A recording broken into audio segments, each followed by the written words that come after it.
जय हिंद साथियों, नमस्कार। आज का हमारा ये जो वीडियो है ये है वेतन से रिलेटेड। अदालत ने दिए 5400 ग्रेड पे देने का फैसला। जी हाँ साथियों, सरकार ने ग्रुप बी में सबको दिया 5400 ग्रेड पे। आईटीबीपी इंस्पेक्टर ने जीती अदालती जंग। अर्धसैनिक बलों को लेकर केंद्र सरकार दोहरी नीति अपना रही है। पहले खुद कहती है कि ये बल तो भारत संघ के सशस्त्र बल हैं। जब दिल्ली हाई कोर्ट इसी आधार पर इन बलों को ओपीएस में शामिल करने का फैसला देती है तो केंद्र सरकार उसे नहीं मानती है। केंद्र सरकार उस फैसले के खिलाफ सुप्रीम कोर्ट में चली जाती है। मामले पर स्टे हो जाता है। अब इसी तरह के एक अन्य मामला सामने आया है। वित्त मंत्रालय के 2008 में जारी एक कार्यालय ज्ञापन ओएम में कहा गया था कि जिन कर्मियों को 4800 ग्रेड पे है और उन्हें 4 साल की नौकरी कर ली है तो उनका ग्रेड पे 5400 रुपया हो जाएगा। लंबी अदालती लड़ाई के बाद केंद्र सरकार ने ग्रुप बी के कर्मियों को यह फ़ायदा दिया, मगर इसमें केंद्रीय अर्धसैनिक बलों को छोड़ दिया गया। इस फैसले को आधार बनाकर आईटीबीपी के इंस्पेक्टर सुशील कुमार ने दिल्ली हाई कोर्ट का दरवाज़ा खटखटाया। लंबे संघर्ष के बाद उनकी जीत हुई। अदालत ने उन्हें 5400 ग्रेड पे देने का फैसला सुनाया। अब सीआरपीएफ और बीएसएफ में ऐसे इंस्पेक्टर जीडी जो 1.5 दशक से अधिक अवधि बीत जाने के बाद भी सहायक कमांडेंट नहीं बन सके हैं, वे अदालत में याचिका लगाने की तैयारी कर रहे हैं। दिल्ली हाई कोर्ट के जस्टिस रेखा पल्ली और जस्टिस शैलेंद्र कौर ने 9 सितंबर को यह फैसला सुनाया है।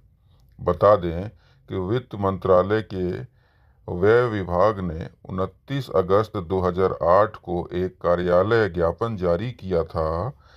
इसमें कहा गया था कि जिन कर्मचारियों का ग्रेड पे 4800 है और उन्होंने 4 साल की नौकरी पूरी कर ली है तो उनका ग्रेड पे 5400 रुपया हो जाएगा।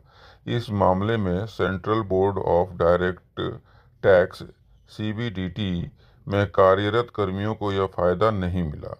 इस मामले में सीबीडीटी के इंस्पेक्टर एम सुब्रमण्यम ने 167/2009 कैट में चले गए। कैट ने भी इंस्पेक्टर के पक्ष में फैसला नहीं दिया। उसके बाद सुब्रमण्यम मद्रास हाई कोर्ट 13/225/2010 में चले गए। सरकार ने अदालत में कहा, आपको यह लाभ नहीं मिलेगा जो पदोन्नत होकर आए हैं, उन्हीं को यह लाभ मिलेगा। जो मद्रास हाई कोर्ट ने कहा, उक्त कर्मचारी को यह लाभ दिया जाए।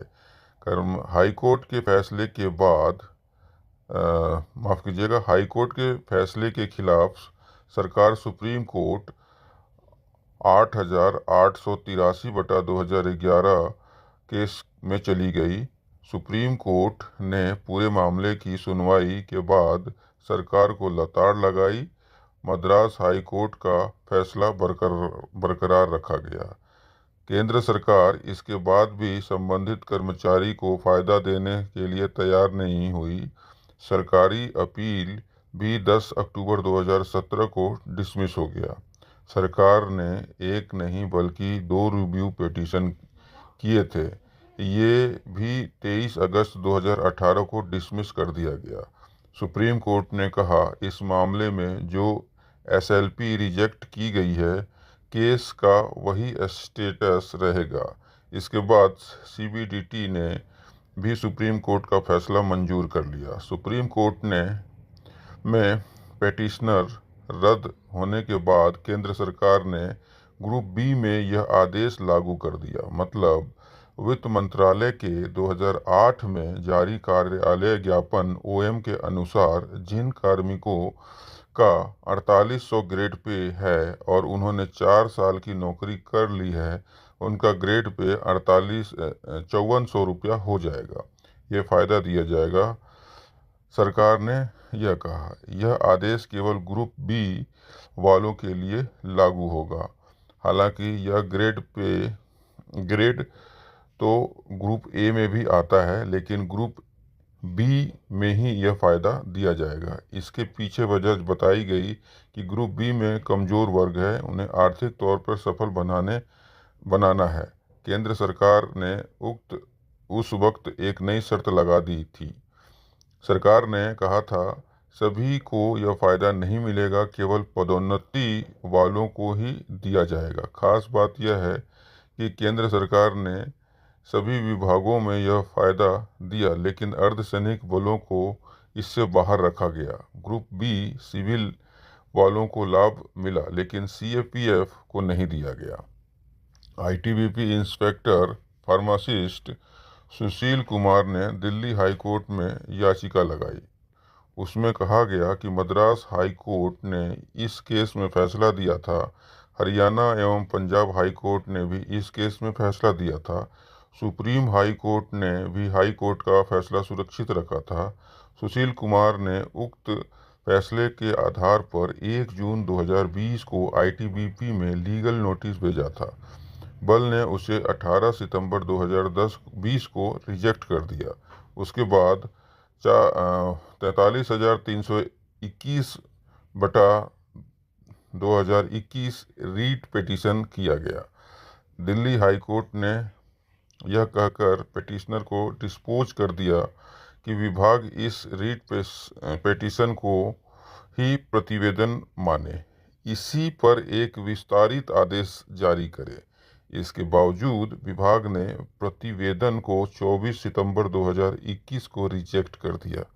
इसके बाद रीट पिटीशन हाईकोर्ट में लगाई गई। अब दिल्ली हाईकोर्ट ने आईटीबीपी से कहा है 8 सप्ताह में याचिकाकर्ता को वित्त मंत्रालय के 2008 में जारी कार्यालय ज्ञापन ओएम के अनुसार फ़ायदा दिया जाए। यह फ़ायदा 6 जुलाई 2019 से देना होगा, यानी बाकी अवधि का एरियर मिलेगा। यह फैसले के बाद सीआरपीएफ और बीएसएफ के सैकड़ों इंस्पेक्टरों को उम्मीद बंध गई है। इन बलों में ऐसे बहुत से इंस्पेक्टर हैं जिन्हें 4800 ग्रेड पे 4 साल लगे हुए 4 साल हो गए हैं, लेकिन उन्हें 5400 ग्रेड पे नहीं मिला है। दोनों बलों में कार्यरत इंस्पेक्टर अब अपने विभाग को प्रतिवेदन देने की तैयारी कर रहे हैं। अगर विभाग उसे रिजेक्ट करता है तो वे दिल्ली हाई कोर्ट की शरण लेंगे। सीएपीएफ के तहत कई अर्धसैनिक बलों के विभिन्न विभागों में पदोन्नति को लेकर बड़ा संकट है। कैडर रिव्यू और पदोन्नति को लेकर अदालत में मामले चल रहे हैं। सीआरपीएफ और बीएसएफ में सिपाही से लेकर निरीक्षक तक और कैडर ऑफिसर खासतौर पर सहायक कमांडेंट पदोन्नति के लिए परेशान है। दिल्ली हाईकोर्ट ने पिछले दिनों सीआईएसएफ में इंस्पेक्टर एग्जीक्यूटिव और सहायक कमांडेंट एग्जीक्यूटिव की पदोन्नति को लेकर एक अहम फैसला सुनाया। कोर्ट के समक्ष बताया गया कि सीआईएसएफ में इंस्पेक्टर से सहायक कमांडेंट बनने की योग्यता 5 वर्ष है, मगर पदोन्नति मिलने में 19 साल लग रहे हैं। दिल्ली हाई कोर्ट में जस्टिस रेखा पल्ली और जस्टिस शैलेंद्र कौर की खंडपीठ ने गृह मंत्रालय सीआईएसएफ को आदेश दिया कि 4 माह में पदोन्नति का रास्ता खोजें। इस मामले में यूपीएससी डीओपीटी के द्वारा समय समय पर जारी कार्यालय ज्ञापन के आधार पर मामले का निपटारा करें।